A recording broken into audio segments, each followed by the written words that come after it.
বেগুন দিয়ে ইলিশ মাছ কাহিতে বলে করেছে, ঠিক আছে না? বেগুন দিয়ে ইলিশ মাছ দিয়ে মজা না? ছড়া হলে আরো বেশি ভালো হতো। সরা আদা সরা রসুন ছিল তো, ছিল, কিনে নেই। ছড়া একদম ছিল, খেয়াল করে এখানে হমগুলো দিয়ে দেখছি ছিল, আচ্ছা, সিসিমটা ভাঙছেন যে? বাটাই ভেঙে দিয়েছে। ভেঙে দিছে না, পলিথিন নিতে সুবিধা। আচ্ছা, এই হচ্ছে গরিবের বাজার।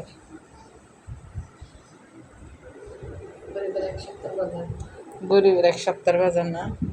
আচ্ছা, এই হচ্ছে গরিবের এক সপ্তাহের বাজার। পয়সা আমার তো 5 সপ্তাহ করেছে।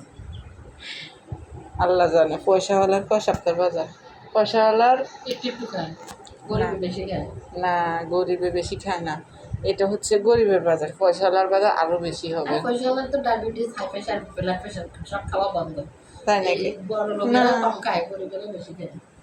এটা তার মাছ মাংস কিনে নেই। তারপরও দুধ খাওয়া মানা, বড় ডায়াবেটিস রোগী। আচ্ছা, বেগুনগুলো কিন্তু মানে একদম তরতাজা। সিলেটিয়া বেগুন।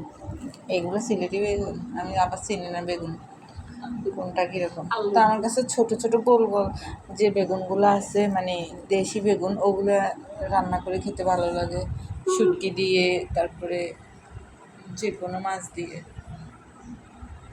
এই হচ্ছে আলু, আলু 2 কেজি, তারপরে চিচিঙ্গা আধা কেজি, লতি 1 কেজি, এখানে হচ্ছে বেগুন আধা কেজি, আর হচ্ছে এই মুদি বাজার।